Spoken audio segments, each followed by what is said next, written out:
Promotores culturales comunitarios de la Secretaría de la Cultura de la Ciudad de México. El título de su ponencia es Capitaloceno en el ser colonizado. Calles Negras es una película, un cortometraje de 1970, plasmadas en Super 8.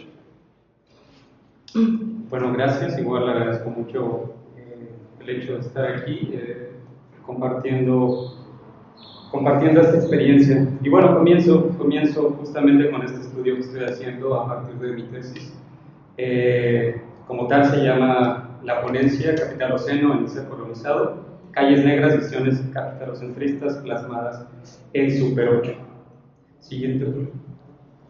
A modo de introducción, me gustaría leerles esto que me parece importante. El planeta enfrenta transformaciones climáticas que han apuntado a diversas perspectivas críticas del régimen constitutivo de la colonialidad del poder. En esa lógica, Aníbal Quijano ha señalado que el poder se ejerce desde un orden establecido por el capitalismo mundial.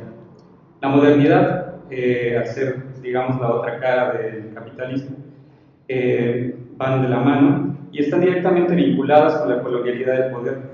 Entreteje un carácter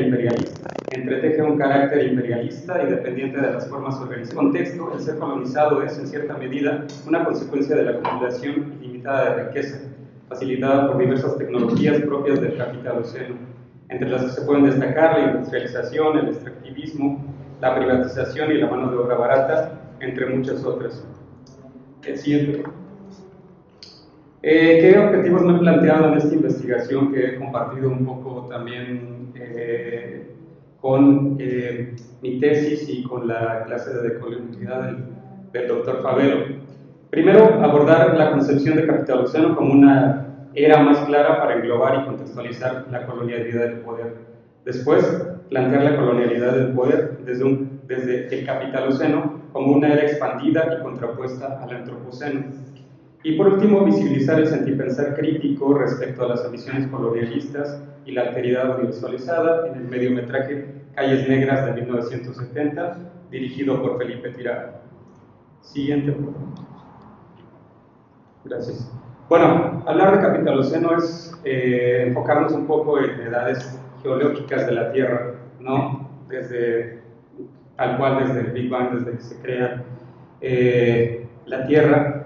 Podemos dividirla en precámbrico, paleozoico, mesozoico, cenozoico, y actualmente, en términos formales, estaríamos en la época del Holoceno.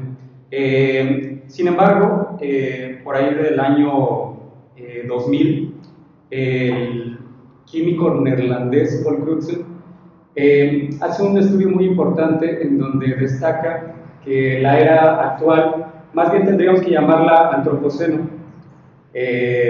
¿Por qué?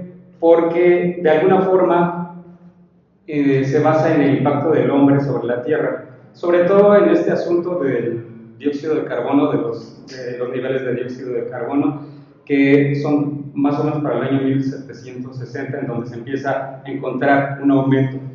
Sin embargo, Paul Crutzen, este estudio que hace, que es muy importante, es debatido 9 años después por varios teóricos, pero quien postula la idea del capitaloceno es, como tal, Jason Moore. Jason Moore habla de que sí, es importante hablar como de la llegada del hombre y todas sus consecuencias. Sin embargo, es curioso solamente poner al antropo, ¿no? O sea, como la idea del hombre. Pero lo que hace Jason Moore es que señala directamente, no tanto es el hombre, sino más bien son las prácticas capitalistas desmedidas, ¿no? No las prácticas capitalistas en general, porque todos somos parte de ese sistema, inevitablemente, pero sabemos que hay una cierta parte, un porcentaje menor de gente que básicamente está apoderada del mundo y de estas prácticas, ¿no? Siguiente, por favor. Entonces, ¿cuáles serían las premisas del capitaloceno, ¿no? Esta idea del capitaloceno, ¿cómo se extiende? Hablar de que la naturaleza es barata, es decir, que ocupa un lugar inferior en la jerarquía de los valores económicos, ¿no? Y si nos damos cuenta, podemos visualizarlo, ¿no? En donde básicamente solamente cuando nos falta agua y y demás en nuestras casas nos damos cuenta de que es un líquido como tan importante o que no hay luz y demás, es cuando valoramos un poquito más este tipo de energías, ¿no? Dos, el pensamiento dualista entre naturaleza y sociedad que reduce a la primera a un objeto ajeno del devenir de los grupos humanos, la cual debe ser controlada y modificada con el objetivo de ponerla a trabajar en búsqueda de la acumulación de bienes materiales. Es decir, la naturaleza nos importa o les importa a muchos solamente cuando genera, ¿no? Y lo podemos ver actualmente en muchísimas elementos que están, por ejemplo, el hecho de que nos vendan una botella de agua de 70 pesos, ¿no? Está alcalinizada y todo lo que ustedes quieran, pero se supone que es un recurso que tenemos a nuestra disposición, ¿no? Y por último, las innovaciones tecnológicas requeridas por el modo de producción moderno están sustentadas en el uso de las energías no renovables desde hace más de 2 siglos. Es decir, apenas, justo como de los 2000 y demás, se le ha dado más poder a las energías renovables, sin embargo, antes básicamente eran ignoradas. Siguiente, por favor. Bueno, algunos teóricos que digamos que estoy como, con los que estoy trabajando y con los que sustento un poco esta idea, que justo van al meollo del asunto, que es el capitalismo, ¿no? Como tal, el doctor ya mencionó a Fabio Corso, creo que más o menos es la misma cita que tengo yo, pero el maestro Aníbal Quijano dice: el llamado calentamiento global es el resultado de las exacerbaciones de aquella desorientación global de la especie sobre la Tierra, impuestas por las tendencias predatorias del nuevo capitalismo industrial financiero dentro de la colonialidad global del poder, ¿no? Es decir, esta idea del poder y de los patrones de dominación social, lo cual Aníbal Quijano trata en sus escritos, está también presente en el Capitaloceno y en el hecho ecológico. Y bueno, por ejemplo, el maestro Ramón Gross-Fogel dice: el colonialismo es constitutivo del capitalismo, una es inherente de la otra, ¿no? De manera que no habitamos un sistema puramente capitalista, habitamos un capitalismo histórico que es inherentemente colonial, por lo tanto racial, ¿no? Y eso lo podemos ver, ¿no? Por ejemplo, en Iztapalapa, por ejemplo, que es una zona de la Ciudad de México bastante marginada, es donde hace falta más agua, ¿no? Nada más por poner un ejemplo, ¿no? Pero en Polanco y demás colonias, pues ahí tienen siempre agua. La siguiente, por favor. Bueno, ahora paso justo al hecho de la película, un poco para mencionar como formas posibles de enunciación, ¿no? Es una película que está hecha en 1970, pero es importante porque digamos que esta idea del Capitaloceno no caduca, y de hecho los estudios del Capitaloceno están enfocados por ahí de las conquistas, ¿no? O sea, estaríamos hablando de 1500, y ahí está un contraste con el Antropoceno, porque el Antropoceno ya lo marcan desde 1700 y demás. Entonces creo que en ese sentido el Capitaloceno es más abarcante, ¿no? Siguiente, por favor. Bueno, creo que ahí está como para darle play, ¿bien? Ok. Sí. Bueno, si quieres darle play, nada más para...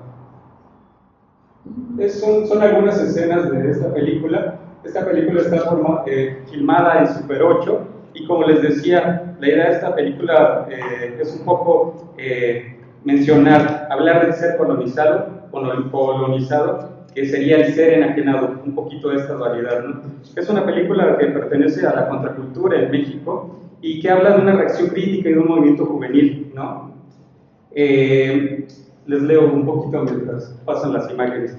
Al analizar este filme desde una perspectiva decolonial, se observan las relaciones entre patrones de convivencia insertados en la lógica capitalista. Las imágenes plasmadas en Super 8 muestran la relación del hombre en su entorno industrializado, su división dualista naturaleza-hombre, ¿no? Ese conflicto que hay en la naturaleza-hombre. El protagonista, como ser enajenado, se manifiesta a su vez como un ser colonizado. Su letargo es parte del constructo mental como patrón de explotación. La película refleja la sociedad mexicana de 1970, época en la que el país se encontraba en los resquicios del llamado desarrollo estabilizador. Pero sobre todo lo que se vislumbra es una época de inversión en materia energética, lo que inevitablemente conducía hacia el consumo desmedido de combustibles fósiles. Se expone en la película la explotación de recursos, la sobrepoblación a los márgenes de la ciudad y la marginación, ¿no? Entre otros. Esa postura coincide con la visión de Ramón Grosfoguel, que dice que mientras a mí me beneficie, no importa las consecuencias sobre otros seres vivos. Es decir, como las industrias, mientras tanto están, digamos, concentrando el poder, la adquisición, la energía fósil, no importa las periferias, no importa todo lo que está alrededor. Lo que importa es que yo gane y siga generando capital, ¿no? Y siguiente, ya voy a concluir. Ok, bueno, como parte de las conclusiones, como tales se las leo. Me parece que la colonialidad del poder es constitutiva de la modernidad capitalocentrista. Yo sí digo que es una modernidad capitalocentrista. Los anhelos expansivos con los que se ha formado el capitaloceno establecen un sistema en el que se encuentra la lógica capitalista como expresión de la colonialidad global del poder. Y por último, el arte, en este caso el cine, puede trazar nuevos caminos hacia diversas posturas decoloniales en busca de una liberación y catarsis de nuevos propios contextos. En cierta medida, esos contextos en los cuales pertenece la colonización y a los cuales también seguimos perteneciendo, un poco también como lo que presentaba el doctor. Y pues creo que es todo. Gracias. Mi tema es los premios literarios europeos hacia las narrativas de violencia en México, ¿no? Entonces, siguiente. ¿Por qué toco este tema? Porque en los últimos 20 años aproximadamente hay una recuperación por parte de ciertos premios europeos hacia las narrativas en general de Latinoamérica. Sin embargo, cuando se toca el tema de México, se priorizan los temas, sus problemas sociales, ¿no? Llámese narcotráfico, llámese violencia de género. Entonces, cada vez, o al menos en los últimos 5 años, de una forma más frecuente, se recupera estas narrativas y ya no, o eso es lo que se busca cuestionar en esta ponencia, no desde una perspectiva de, bueno, tiene un peso el lenguaje, tiene un peso las figuras poéticas, sino me interesa que tú, como aquel otro fuera de Occidente, reafirme estos prejuicios que yo tengo sobre ti, ¿no? Entonces, bueno, si yo creo que lo que prioriza en tu país es el narcotráfico, pues voy a buscar estas narrativas que simplemente hablen de ello para yo premiarlas y reafirmaré la mentira imaginaria que tengo sobre ti, ¿no? Entonces,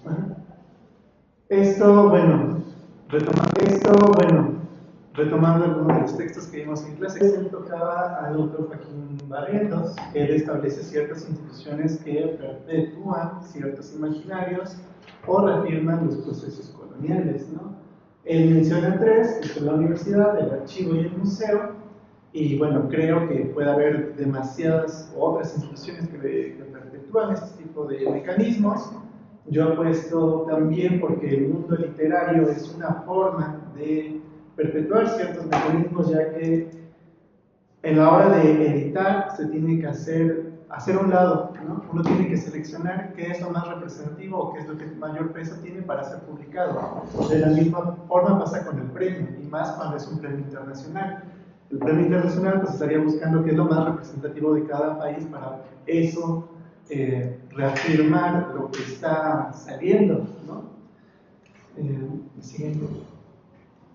Yo en este ejercicio analizo 2 premios, uno que es el Ribera del Duero, que es en España, y otro que es el premio Booker International, que es de Reino Unido. ¿Qué es lo que busco? Se los he mencionado, cuestionar si este resurgimiento de la literatura latinoamericana obedece realmente a un valor estético o si no realmente es una reafirmación de imaginarios reduccionistas por parte del Occidente. El Ribera del Duero, como les mencionaba, es un premio que surge en España. Se les dota al ganador de 25.000 euros y la garantización de la publicación por parte de Páginas de Espuma. Por parte de México han sido un ganador y 2 finalistas.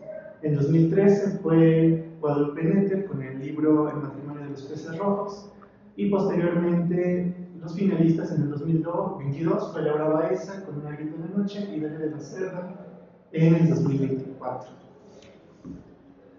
Ahora, es interesante ver este cambio, porque cuando lo gana Guadalupe Nettel en el 2013, es un libro bastante interesante porque toma temas que van relacionados a temas más generales o clásicos de la literatura, pero también interesantes. Por ejemplo, la premisa de este libro es cómo los personajes se reencuentran o se reafirman, tienen este tipo de epifanía con otros seres vivos, ¿no? Y llámese seres vivos, pueden ser hongos, cucarachas y precisamente peces, ¿no?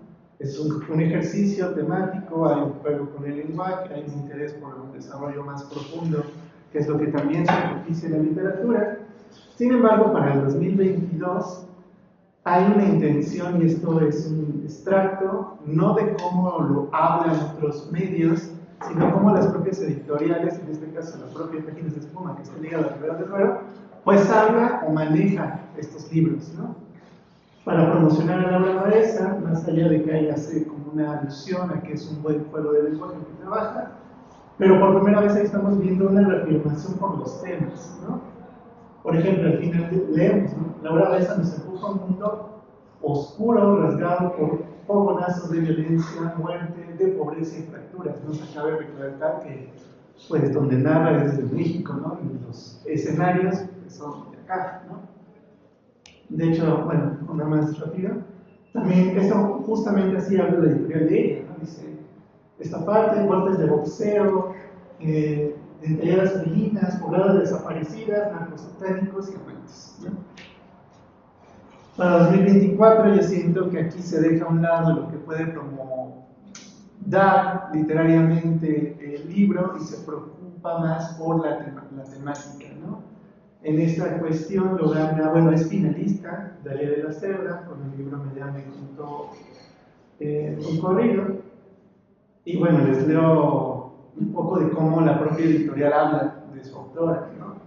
Dice, Melea recorre México al volante de su jeta, toda vestida de negro, con trenzas africanas muy perritas, y con un propósito firme, servir de bastón a las mujeres que habitan en estas páginas. Unas mujeres que se enfrentan a situaciones límites inmersas de fuego cruzado entre la violencia del crimen organizado, el ejército y los conflictos familiares que provienen de estos entornos. Medea, no podrá auxiliar, bien practicando abortos, viene acompañándolas al final de las relaciones abusivas. Prácticamente esta semblanza es una cuestión, una descripción temática más allá de lo que puede proponer el libro, ¿no? A nivel artístico. Lo curioso es que a la par de estas finalistas, pues hay otras, ¿no? Que bueno, si bajo este parámetro de que bueno, vamos a premiar las obras que retraten los temas sociales de diferentes partes, España, Argentina, Colombia, pues tendría que ser parejo. Sin embargo, parece haber una excepción con México únicamente, porque nos vamos, por ejemplo, a esta finalista que es Amaya Lavari, que es española, pues toca temas más, toca el tema de la maternidad, por ejemplo. Otra argentina, que se llama Echevarne, toca los temas más clásicos como el tiempo y la mortalidad en sus personajes. Entonces, bueno, ahí parece que hay no es parejo, ¿no? Si lo podríamos llamar así. Esto me remite a lo que dice Michelle Jiménez de Val, sobre cómo el otro limita las narrativas o los temas simplemente porque está fuera del centro occidental, ¿no? Dice, el otro no occidental se localiza lejos del centro europeo, tanto en espacio como en tiempo, de tal suerte que se le es negada la contemporaneidad. Es justamente, ¿no? O sea, nosotros, europeos, occidente, nos tenemos que estar preocupando por los temas actuales, ¿no? Pero tú sigues tratando estos temas de no matarte entre ustedes, ¿no? Entonces todavía no puedes acercarte a estos temas, y de ahí va esta inferencia de este trabajo de que, bueno, hasta qué punto, pues justamente estos premios, más allá de dar voz, se les está negando esta contemporaneidad. También Dussel es algo que ha tocado muchas veces sobre los saberes de los otros y los saberes de nosotros, ¿no? Entonces, ustedes tienen sus temas y jamás pueden llegar a la de nosotros porque somos diferentes, ¿no? Entonces, bueno, más allá de premiar estos temas, hay que tener en cuenta dos cosas. Una, que a su producción, porque obviamente responde a un mercado editorial que está interesado por estos temas y exige la reproducción de estas narrativas, lo que puede ocasionar es que temas sociales importantes como la desaparición, la corrupción o el narcotráfico, pues simplemente pierdan su valor, ¿no? Pierdan su seriedad o hasta cierto punto se exoticen estos problemas sociales. Y otra, en cuanto a la demanda de problemas sociales sea una cuestión más individual que colectiva. Es decir, yo cuando denuncio un problema social lo hago representando o uniendo a un colectivo que nos afecta a un mismo problema a todos. Sin embargo, en esta cuestión de producción se puede hablar de más de un deseo individual, es decir, yo artista, si tomo estos temas, pues me van a premiar, me van a reconocer, entonces ya tomo estos temas como excusa y no como algo real, ¿no? Ocasionando también que incluso nosotros mismos creamos esa versión reduccionista de lo que es el mexicano para poder ser reconocido como artista, ¿no? Brevemente, el Premio International Booker es de Reino Unido, son 50.000 euros, ¿no? Y llamó la atención porque en 2025, justamente este año, queda como finalista en la Long List, que son 13 libros finalistas, Dalia de la Serna, ¿no? De nuevo, esta escritora que parece tener una priorización con la temática más que con la forma, ¿no? Entonces, bueno, aquí es cómo habla la editorial de ella, de cómo maneja su autora. Y bueno, ahí podemos ver ciertas palabras claves, ¿no? Vida criminal, un trono de un capo de narcotráfico, la bruja de la región, pactar con el diablo, novio buchón, ¿no? De nuevo esta cuestión que parece exotizarse, ¿no? Y bueno, bastaría nada más mencionar algunos de los que quedan como finalistas en esta List. Después se vuelven el 13. Primero son 13 y después quedan 6. Pero bueno, ahora rápido, ¿no? De los finalistas hay una francesa que se llama Anser, que pues toca el tema de las relaciones afectivas, pero con este problema de la salud mental, ¿no? Y otro italiano que se llama Vicencio, que toca todo este desencanto generacional que vivimos en encontrar un trabajo, en encontrar una relación estable, ¿no? Como sensación de fracaso generacional, ¿no? Entonces justamente no hay estos temas. Bueno, yo pregunto, ¿por qué el occidental puede hablar de otros temas? Que la violencia, la desaparición, la lucha contra el mercado ilícito de drogas, no es un tema que también le pertenece. Es el tema de la salud mental, el desencanto profesional, temas ajenos a México. Y justo. Es esto, ¿no? Entonces, como mencionaba, negarle la contemporaneidad, decirle estos son tus temas, pues partía un poco sobre las narrativas que suscitaron al inicio de la colonia, en donde se descontextualizaba el tema cultural para exotizarlo. En una situación, pues era el tema del canibalismo, que se descontextualiza por estos viajes y se tiene una mirada errónea sobre lo que implicaba este proceso. Vuelve a pasar, ¿no? Pareciera que lo vamos de caníbales a narcotraficantes, ¿no? Y seguimos en este círculo, esta perpetuación del salvaje, ¿no? Para finalizar, pues bueno, leo como tal mis conclusiones.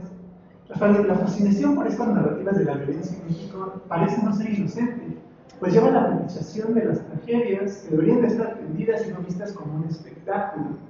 Además, puede normalizar la narcocultura y estetizar el dolor, legitimando la visión reduccionista de México. Es crucial cuestionar si estos reconocimientos complacen a la mirada europea, exotizando a México y negándole su contemporaneidad. Por lo tanto, debemos evitar que los artistas mexicanos limiten su pensamiento y representaciones para complacer prejuicios externos, porque claramente México es más que lo que delimitan los propios editoriales y premios. Y eso sería.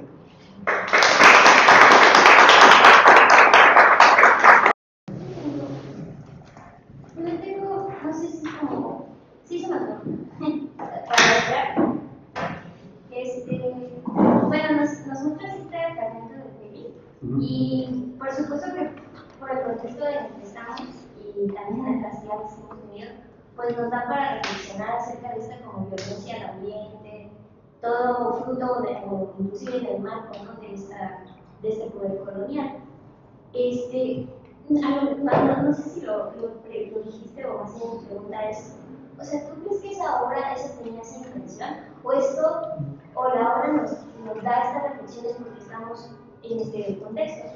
Y si la respuesta pues es sí, o sea, si la obra sí tuvo, o sea, ese fragmento de Pérez sí tuvo esa intención como mostrar lo que decías, esta dualidad entre naturaleza y contaminación, ¿crees que a nosotros de alguna manera lo percibimos, o sea, y se nos hace fácil entenderlo porque ya tenemos como que todas estas lecturas y hemos tenido estas discusiones? Y a lo mejor una persona ajena a todo esto que ve la peli es que también tendría como estas reflexiones, y si no las tuviera sería como, no sé si obligación o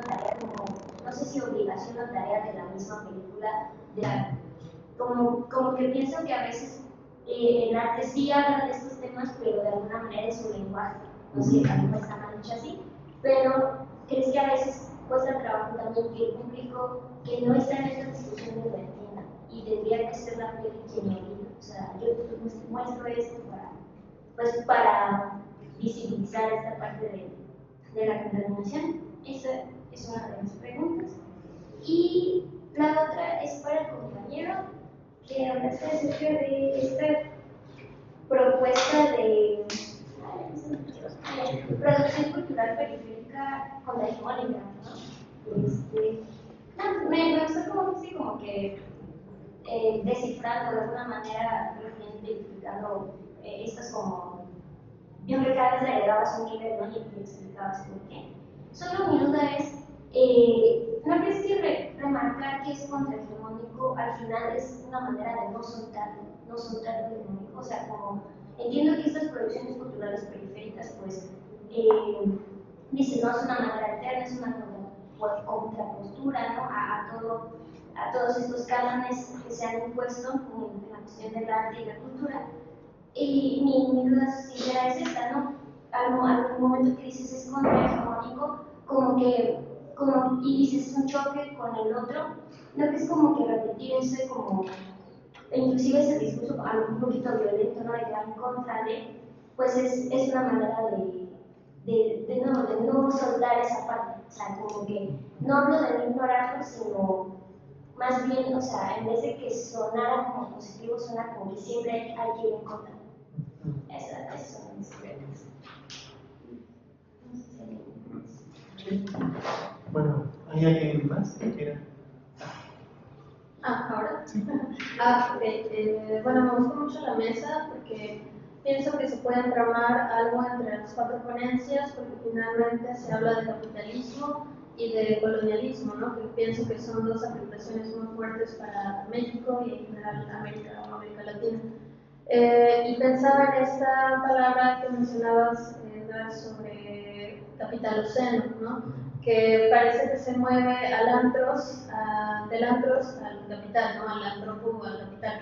Y que pareciera que también es un movimiento que implica un etos, ¿no? Que no solo implica qué pasa allá afuera, sino qué pasa dentro del ser, o qué pasa con el ser, ¿no? Que a partir de esto, el ser, uniendo a las demás, tendría que ser en sus producciones artísticas o subjetivas también algo dado por otro, ¿no? Como lo decías también, perdón, me olvidé tu nombre. Y entonces, si el otro te dice qué tienes que hacer o cómo tienes que hacerlo, en este caso desde lo eurocéntrico, es trabajo de nuestro territorio hacer otra cosa, ¿no? Esa es la pregunta, ¿no? Si, no solo como una producción subjetiva, no solo como pensándolo desde lo artístico, sino lo literario y más allá, ¿no? Que implica una postura política. Y bueno, no sé qué piensas. Gracias. Bueno, ya por último, yo quisiera tener una pregunta, una duda a Daniel, porque justo iniciaste la ponencia diciendo que como que el artista es el que principalmente puede definir qué es la estética, ¿no? Pero curiosamente, alrededor de más de la mitad de la ponencia te remites a teóricos, ¿no? Para definir qué es la estética, ¿no? Entonces ahí quisiera ver que artistas, ¿no? Por ejemplo, a mí se me ocurre Baudelaire, que justamente era un poeta y también era un crítico, ¿no? Pero ahí yo siento que me falta información respecto a cómo otros artistas trabajan el tema, que formulan el tema de lo estético, ¿no? Y justamente también dices que, bueno, en esta, como mencionaba la compañera Carla, en esta constante oposición y estar en esta constante lucha, como reprimir por completo el término estética, tal vez como lo conocemos, sin tal vez pues empaparnos de ello, ¿no? O sea, no necesariamente tenemos que eliminar algo para crear algo, ¿no? Entonces, justo pensaba en cómo esto, lo periférico, va construyendo otras formas, pero al cabo son formas que necesitan ciertas normas o reglas para sustentarse, ¿no? Si no se vuelve una cuestión caótica, en donde simplemente hago algo contrario a lo que interpreto como estética desde una manera occidental, ¿no? Entonces, sí también creo, y eso me gustaría saber tu opinión, que se necesitan de ciertas formas, ¿no? No se puede destruir todo y cada vez, porque eso pasa mucho con el arte contemporáneo, ¿no? De repente cada quien tiene su interpretación y no hay una forma de medir o apreciar, o cada quien tiene su concepto del arte, ¿no? Entonces es eso, ¿no? El artista, cómo el artista define también la estética y cuáles son esos ejemplos.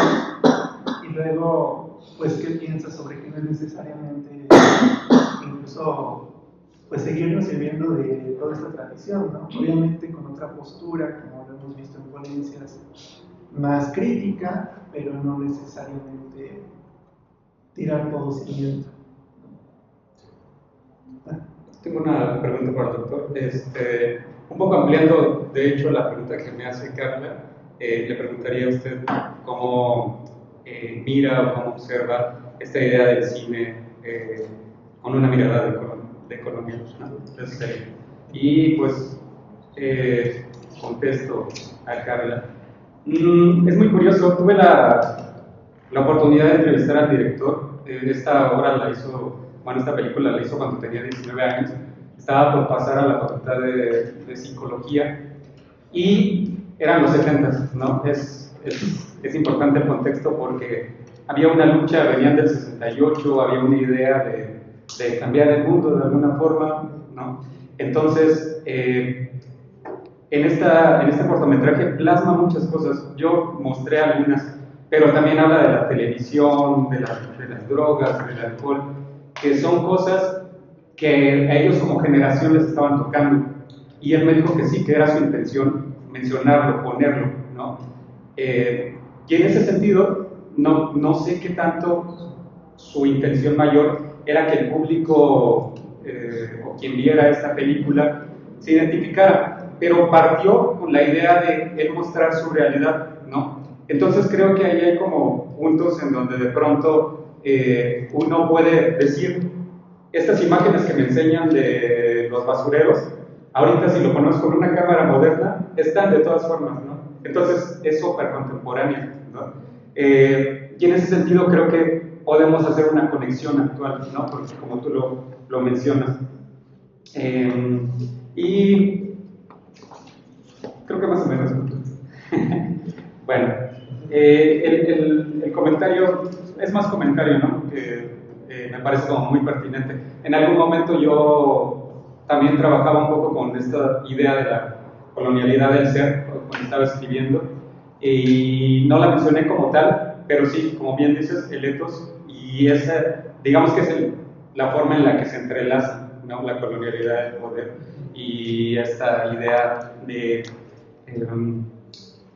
que yo planteo del capitaloceno, ¿no? Entonces, bueno, me parece como atinado tu comentario y creo que ya. Okay. Bueno, creo que las dos preguntas y el comentario, bueno, también por ahí había una pregunta como que se interconectan. Entonces, bueno, en primera instancia, acerca de lo hegemónico, bueno, creo que a lo mejor sí es un poco de más conceptualmente decir hegemónico cuando ya estamos diciendo que es una formación cultural periférica que se estudia desde el mal, ¿no? Sin embargo, me baso en la definición de contrahegemonía, corrientes contrahegemónicas que da Grada Quilomba, que es, como mencioné, una artista y filósofa portuguesa, cuando menciona que las posturas contrahegemónicas, una postura contrahegemónica es aquella que precisamente su legalidad reside en creaciones lingüísticas, literarias, filosóficas, artísticas, que precisamente tienen como último fin situarse y localizarse dentro del mapeo global de la producción intelectual o de la producción cultural. En este sentido, para mí es necesario recalcar que es contrahegemónico el concepto de producción cultural, porque precisamente no es una forma occidental de concebir el arte. Yo lo veo en ese sentido como que es un choque, porque dicho de alguna forma coloquial, pues podría elevarse a un concepto. Sin embargo, lo trabajo aquí conceptualmente, pero en cierto punto creo que también lo mencioné, más que un concepto se trata de una manifestación ontológica de las propias subjetividades que al margen del canon hegemónico quedan pues invisibilizadas, ¿no? Entonces, creo que es necesario, primero, partiendo de lo decolonial, ¿no?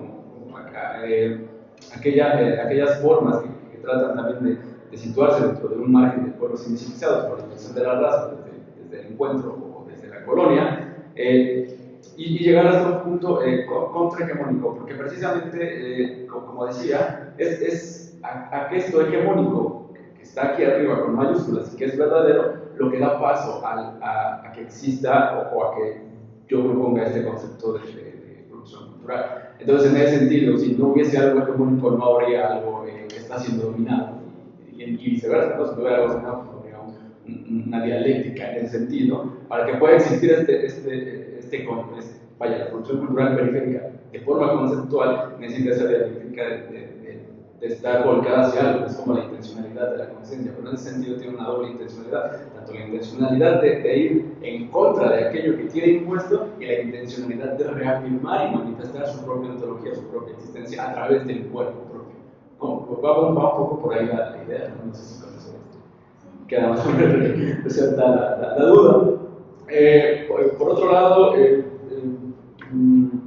con relación al comentario de la compañera, pues básicamente va por el mismo lado, ¿no? También a nivel colonialidad del ser, colonialidad del poder, y a los 4 niveles que suscribe Aníbal, pues también todo esto se va hacia el arte, ¿no? En ese sentido hay una colonialidad que controla a nivel ontológico las raíces fundamentales de cualquier tipo de producción.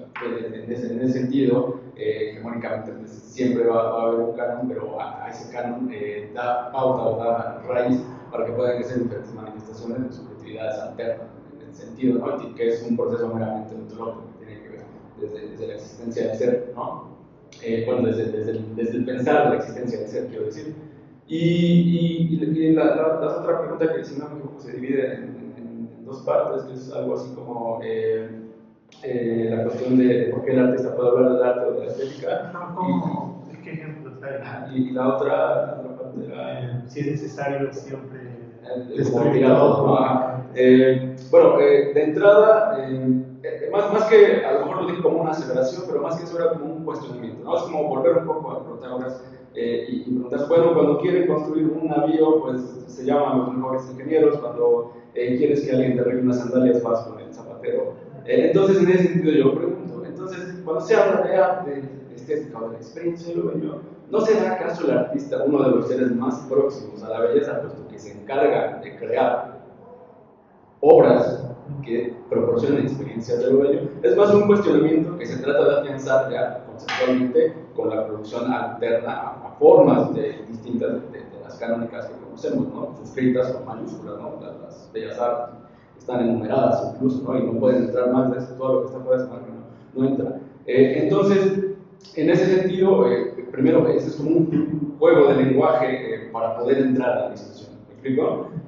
Ahora, a nivel ya, digamos, más tangible, esto de hablar como artista es también una forma de manifestación, digamos, bajo protesta, puesto que también entiendo el papel del teórico a nivel de la historia de la estética, pero también cuántos de esos teóricos hacían arte, ¿no? Cuántas de las personas que hablan sobre arte en realidad hacen arte.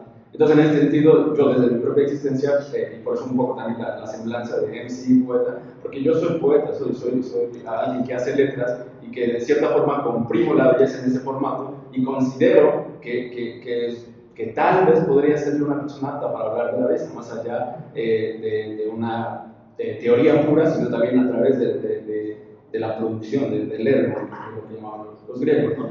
Y en este sentido, a lo mejor es un poco ya fetichizado, pero para poder, digamos, construir un proceso de sanación al cual corresponde todo proceso de afectación violenta, epistémica y ontológica, para construir este proceso pues hay que, en cierto modo, no destruir, pero sí de construir un poco la historia y de cierto modo hacer un trabajo más conceptual que pueda posibilitar, por la rigurosidad de la academia, la existencia de este tipo de mapeos conceptuales. En ese sentido, considero que no es como que deseche la historia de la estética, porque incluso me estoy basando en eso, pero si te das cuenta también es como un juego, ¿no? Es como un juego contradictorio, es un juego un poco irónico, ¿no? que también haga un poco a lo que dice Shelley en su teoría del arte, juega un poco con la ironía, porque precisamente el hecho de destruir aquello que posibilita que construya el proceso de sanación que estoy buscando es lo mismo que posibilita ese proceso de sanación. Entonces es más que algo así súper tangible, súper equidistante de la teoría, más bien es un juego teórico para poder, de nuevo, servirnos de la discusión y en cierto modo no desecho la teoría, sin embargo, para poder entrar en el juego de un espacio académico donde trato de levantar la mano en una multiplicidad discursiva, pues también hay que entrar un poco por esa lógica a través de la cual se sirven estas producciones intelectuales. Entonces, va un poco por ahí también. Replicar la lógica siempre va a ser a través de un proceso violento, como bien menciona Fanon en Piel Negra, Máscaras Blancas, ¿no? Todo proceso de arrebato es violento. Y en ese sentido, la violencia a nivel conceptual, como destruir o deconstruir la historia de la estética o del arte o de la belleza, es ese proceso de arrebato que es totalmente legítimo en un proceso de sanación. Por eso espero Gracias. Yo creo que el cine, siempre tiene su antecedente en la parte dramática, ¿no? De los guiones, siempre pues apoyándose en la producción literaria y específicamente, bueno, citando estos ejemplos y ejemplos que presento, creo que la decolonialidad ya viene enunciada desde precisamente quien está generando la dominación, en este caso, pues, bueno, como Inglaterra. Inglaterra, el imperio más grande de los últimos tiempos, siempre hacia las colonias, Asia, África, América. Y lo vemos desde su literatura, desde su primera literatura, Robin Hood, un libertador del pueblo, de un pueblo que se somete a sí mismo y somete a los demás. Y el único Mesías o libertador en tiene que ser de su mismo estilo. Eso es lo que presentan en este discurso.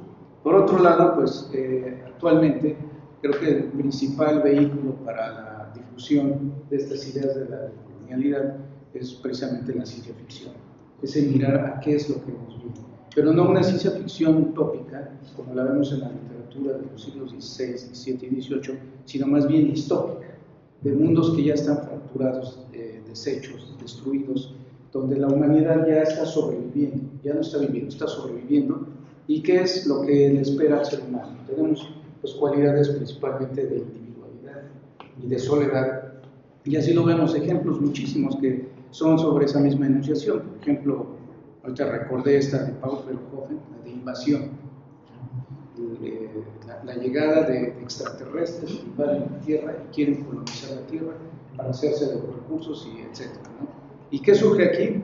Las fuerzas norteamericanas, que a su vez ya colonizaron toda América, ¿sí? Una de sus principales colonias es Buenos Aires, mucho en la película, y tratar de vencer a aquellos que ahora los quieren colonizar. Y nuevamente este sentido distópico de que, bueno, entonces, ¿qué le queda a la humanidad? En ese sentido de sobrevivencia. Otro ejemplo, Waterworld, mundo acuático. Lo mismo, ya se acabó la Tierra. Lo único que queda son unos cuantos sobrevivientes en el océano, tratando de sobrevivir, pero aquí luchando por lo que decías, ¿no? de los recursos naturales, en este caso, visto como recurso el combustible, el petróleo, pero también pues es una humanidad ya decrépita, ¿sí? Y así infinidad de ejemplos, pero siempre sobre de ese lugar de enunciación. O sea, el colonizado no es el que se decoloniza a sí mismo. Tiene que haber en el cine, así lo vemos en la generalidad, y sobre todo en las producciones anglosajonas, inglesas o eurocéntricas, que no es, entre comillas, el salvaje que se libera. Incluso recuerdo ahora un tema de Iron Maiden, esta banda de heavy metal, ¿sí? Run to the Hills, ¿no? que nos habla, ¿no? de un llamado de conciencia a las etnias norteamericanas, porque llega el colonizador inglés a acabar con sus familias, con sus tierras. Pero ¿quién se lo está diciendo? No se lo dice el salvaje, no se lo dice el comanche, el sioux, lo está diciendo el inglés. Esa es la división. Gracias. Bueno, damos por concluida la 16, esperando que nos sigan acompañando a lo largo del coloquio.